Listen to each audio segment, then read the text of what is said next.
2-3 நாளாகவே நம்ம வீடியோ போடாமல் நம்ம வந்து ரொம்ப பிஸியாக இருந்தோம். ஏன்னு சொன்னால் நம்ம ரிலையன்ஸில் ஒருத்தவங்களுக்கு கல்யாணம் மேரேஜ் அட்டென்ட் பண்ணிக்கிட்டு ரொம்ப பிஸியாக இருந்ததுனால நான் வீடியோ எதுவுமே போட முடியவில்லை.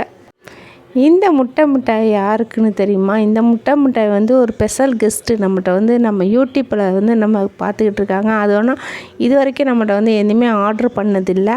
இதான் ஃபஸ்ட் டைம் ஆர்டர் பண்ணியிருக்காங்க. யார் அந்த ஸ்பெஷல் கெஸ்ட்டு அப்படின்னு சொன்னால் எங்கள் வீட்டுக்காரவங்களோட ஃப்ரெண்டு. அவங்க வந்து முட்டை மிட்டாய் அப்படின்னு சொல்லிட்டு உங்கள் ஒய்ஃபு வந்து இன்ஸ்டாகிராம், ஃபேஸ்புக், அதுக்கப்புறம் யூடியூப் எல்லாத்துலேயும் போடுறாங்களே, முட்டை மிட்டாய் எனக்கும் செஞ்சு வேணும் அப்படின்னு அவங்க கேட்டாங்களாம். 1/2 கேஜி கேட்டிருந்தாங்க. 1/4 கிலோ 1/4 கிலோ அளவுக்கு 2 கேஜியில் வந்து நம்ம வந்து முட்டை மிட்டாய் ரெடி பண்ணி கொடுத்தாச்சு. ஆனால் ரெடி பண்ணி கொடுத்ததுக்கப்புறம் அவங்க சாப்பிட்டு பார்த்துட்டு செமையாக சூப்பராக இருக்குன்ட்டு என்னோட ஃபோன் பண்ணியே சொல்லிட்டாங்க.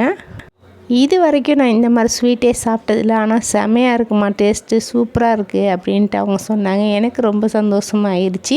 உங்களுக்கு வேணும்னு சொன்னால் ஸ்க்ரீனில் தெரியுற நம்பருக்கு ஆர்டர் செஞ்சுக்கலாம்.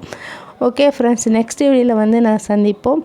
நீங்கள் பிடிச்சிருந்தால் லைக் பண்ணி சேனல் மறக்காமல் சப்ஸ்கிரைப் பண்ணிக்கோங்க. அப்போ தான் நெக்ஸ்ட் வீடியோ வந்து உங்களுக்கு வரும். ஓகே ஃப்ரெண்ட்ஸ், பாய்.